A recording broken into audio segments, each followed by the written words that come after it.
নানান রকম পরোটা তো খেয়েছেন, আজকে আমার মতন করে ছাতুর পরোটা বানিয়ে খান। কোনো ঝামেলাই নেই পুর ভরার। এত সুন্দর টেস্টি রেসিপি, আপনি দেখলে পরে অবাক হয়ে যাবেন। একটা কড়াই গরম করতে দিয়ে দিয়েছি, এর ভেতরে আমি দিয়ে দিচ্ছি 2 বাটি পরিমাণ ছাতু। ছাতুটাকে একটু ড্রাই রোস্ট করে নেব, এই জন্যই ছাতুটাকে গরম কড়াইতে দিয়ে দিলাম। এবার হালকা হাতে এগুলোকে একটু ড্রাই রোস্ট করে নেব। 1 থেকে 1.5 মিনিট ড্রাই রোস্ট করলেই এই ছাতুর কাঁচা গন্ধটা একেবারেই থাকবে না। এবার এটাকে আমি সরিয়ে নিয়ে একটা পাত্রের ভেতর রেখে দিচ্ছি। এর ভেতরে দিয়ে দেব 2 বাটি পরিমাণ আটা। সরিয়ে রাখছি। আমি 2খানা মাঝারি সাইজের পেঁয়াজ নিয়ে নিয়েছি।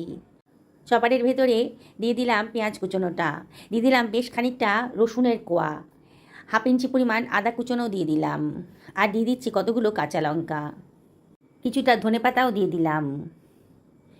এবার এটাকে আমি চপ করে নেব। আপনার ইচ্ছে করলে এগুলো ছুরি দিয়ে কিংবা বটি দিয়েও কেটে নিতে পারেন খুব ঝিরিঝিরি করে। বন্ধুরা, রেসিপিটা বানানো কিন্তু একেবারেই সোজা। মাত্র 10 মিনিটের মধ্যেই আপনি ব্রেকফাস্টই বলুন কিংবা ডিনার রেসিপি বলুন তৈরি করে ফেলতে পারবেন। দেখুন সব কিছু চপ হয়ে গেছে। আমি আটা আর ছাতুটা যে নিয়েছিলাম তার ভেতর 1 টেবিল চামচ মতন লবণ দিয়ে দিলাম, 1/2 টেবিল চামচ হলুদের গুঁড়ো দিলাম, 1/4 টেবিল চামচ লঙ্কার গুঁড়োও দিয়ে দিলাম। হাতে ডলে একটুখানি 1/2 টেবিল চামচ কালো জিরে দিয়ে দিলাম, দারুণ সুন্দর একটা গন্ধ বেরোবে। 1/2 টেবিল চামচ জোয়ানও এর ভেতরে দিয়ে দিচ্ছি, অম্ল গ্যাস নাশক এটা জোয়ানটা। 1 টেবিল চামচ চাট মশলা দিয়ে দিলাম, দিয়ে সব কিছু খুব ভালো করে মিশিয়ে নিচ্ছি। একেবারে নতুন পদ্ধতিতে আজকে আমি ছাতুর পরোটাটা তৈরি করে ফেলেছি। 1 টেবিল চামচ চিনিও দিয়ে দিলাম। চিনিটা দিলে খেতে ভালো লাগবে, তবে যদি মনে হয় দেবেন না তাহলে এটাকে স্কিপ করবেন। আমি এবার চপ করা পেঁয়াজ, রসুন, ধনেপাতা, আদাটাকে দিয়ে দিচ্ছি, পুরোটাই দিয়ে দিলাম। এর ভেতরে আমি দিয়ে দিচ্ছি 2 চামচ মতন আচারের তেল, একটুখানি আচার আর আচারের তেলটা দিয়ে দিলাম। হাতের কাছে যদি থাকে তাহলে দেবেন, তার দারুণ সুন্দর একটা টেস্ট আসবে। এবার সব কিছু আমি ভালো করে মিশিয়ে নিচ্ছি। আমি একটা আলুকে সেদ্ধ করে রেখেছিলাম, একটা গ্রেটারের সাহায্যে আলুটাকে এর ভেতরে দিয়ে দিচ্ছি। দারুণ সুন্দর একটা টেস্ট আসবে। দিয়ে দিলাম। এবারে আমি সব কিছু ভালো করে মিশিয়ে নিচ্ছি। অল্প অল্প করে জল দিতে হবে যাতে সুন্দর একটা ডো তৈরি হয়ে যায়। ভালো করে ঠেসে ঠেসে মেখে নিচ্ছি।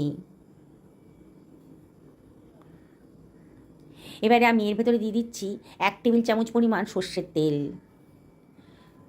দারুণ সুন্দর একটা ফ্লেভারও আসবে, খেতে ভালো লাগবে ছাতুর পরোটাতে সর্ষের তেল দিলে পরে।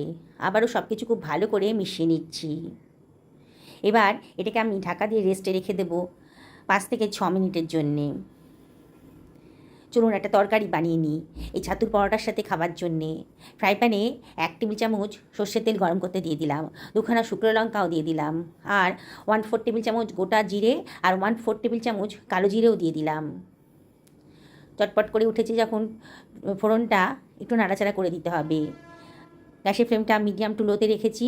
এবার এর ভেতর দিয়ে দিচ্ছি 1/2 টেবিল চামচ হিং, দিয়ে একটু নাড়াচাড়া করে নিচ্ছি। দারুণ সুন্দর একটা গন্ধ বেরোবে এইভাবে যদি রান্না করেন। এবার আমি এর ভেতর দিয়ে দিচ্ছি 1 ইঞ্চি পরিমাণ আদাকে গ্রেট করে রেখেছিলাম, দিয়ে দিলাম।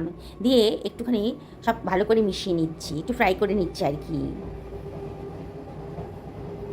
আদার কাঁচা ভাবটা যখন চলে গেছে তখন এর ভেতরে আমি দিয়ে দিচ্ছি কেটে রাখা কারি পাতা। খুব সুন্দর গন্ধ লাগবে, পছন্দ হলে দেবেন, না হলে বাদ দিয়ে দেবেন।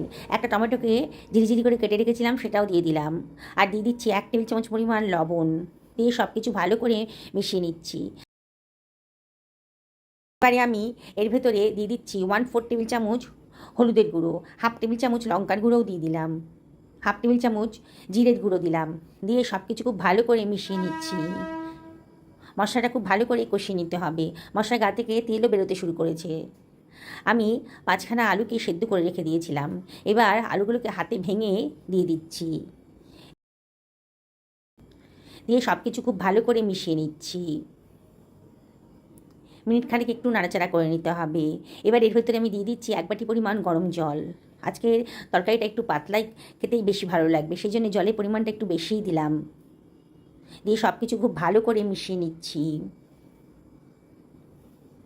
সেই ফ্লেমটা মিডিয়াম টু হাইতে রেখে দিয়েছি, একটু নাড়াচাড়া করে দিলাম। কতগুলো কাঁচা লঙ্কাও দিয়ে দিলাম। যদি ঝাল পছন্দ করেন তাহলে এই কাঁচা লঙ্কাগুলো দেবেন। ঢাকা দিয়ে এটা লো ফ্লেমে রান্না করতে দিয়ে দিলাম। আমার 5-6 মিনিট হয়ে গেছে। আটা আর ছাতুর ডোটা মাখা হয়েছে। আবারও ঢাকাটা তুলে একটু ভালো করে মেখে নিচ্ছি। খুব নরমভাবে তৈরি হয়ে গেছে। এবার এখান থেকে আমি একটা বড় সাইজের লেচি কেটে নিচ্ছি। আমার নর্মাল যে রুটি খাই তার থেকে একটু বড় সাইজের লেচি আজকে কেটে নিয়েছি। এবার এটাকে আটা দিয়ে আমি বেলে নেব।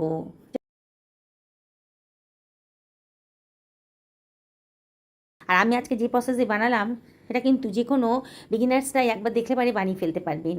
অসম্ভব টেস্টি। একবার বানিয়ে যদি খান তাহলেই বুঝতে পারবেন। আমার পরোটাটা বেলা হয়ে গেছে, আমি একটা তাওয়া গরম করে তার ভেতর দিয়ে দিচ্ছি। এপিট ওপিট করে ভালো করে ভেজে নিলাম। তারপরে বেশ সুন্দর করে যখন ড্রাইভাবে ভাজা হয়ে গেছে, তখন কাঁচা ভাবটা চলে গেছে, তখন 1/2 টেবিল চামচ মতো সাদা তেল দিয়ে দিয়েছি। আবারও উল্টে 1/2 টেবিল চামচ মতো সাদা তেল দিয়ে দিলাম। মানে একটা পরোটা ভাজতে আমার 1 টেবিল চামচ মতো তেল লেগেছে। একটু চেপে চেপে ধরবেন, তাহলে ভেতরটাও সুন্দর করে ভাজা হয়ে যাবে। অসম্ভব টেস্টি। মাত্র 10 মিনিটের মধ্যেই ব্রেকফাস্টই বলুন কিংবা ডিনারেই বলুন বানিয়ে ফেলতে পারবেন, কোনো সমস্যাই নেই। আর এর স্বাদ কিন্তু আপনাদের মনে থেকে যাবে। ছাতুর পরোটা বানাতে ইচ্ছে করলে এই প্রসেসেই আপনারা বানিয়ে নিতে পারবেন। আমি আর একটা পরোটাও একইভাবে বানিয়ে নিলাম। দেখছেন তো বন্ধুরা, কোনো সমস্যাই নেই। অল্প তেল দিয়েই কিন্তু এই সুন্দরভাবে এই রেসিপিটা তৈরি হয়ে গেল।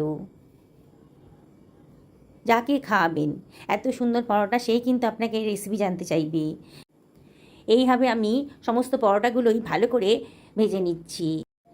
তরকারিটা বসিয়েছি লো ফ্লেমে, প্রায় 10 মিনিট হয়ে গেছে। দেখুন তরকারিটাও কিন্তু আমার রেডি হয়ে গেছে।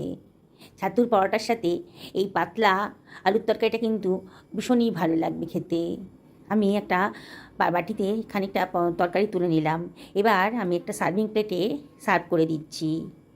দেখুন বন্ধুরা কতটা দেখতে সুন্দর লাগছে। আমি আপনাদেরকে একবার রিকোয়েস্ট করব যে একদিন আমার মতন করে এইভাবে ছাতুর পরোটা বানান আর বানিয়ে ফেলুন স্ট্রিট স্টাইলের আলুর তরকারিটা। দুটো কম্বিনেশন না অসাধারণ। একবার খেলেই কিন্তু মনে হবে বারবার এই কম্বিনেশনটা বানিয়ে ফেলি। কতটা লোভনীয় হয়েছে দেখুন, আর কোনো ঝামেলাই নেই বানানোতে। আমি আপনাদেরকে আবারও রিকোয়েস্ট করব একদিন আমার মতন করে এইভাবে ছাতুর পরোটা বানান আর সঙ্গে আলুর তরকারিটা। পরিবারের সকলকে খাওয়ান, নিজেও খান। দেখবেন পরিবারের সকলে কিন্তু দারুণ মজা করে খেয়ে নিয়েছে। অবশ্যই আমাকে কমেন্ট করে জানাবেন আপনাদের কীরকম লাগলো রেসিপিটা। সকলে ভালো থাকুন এই কামনাই করি। নমস্কার।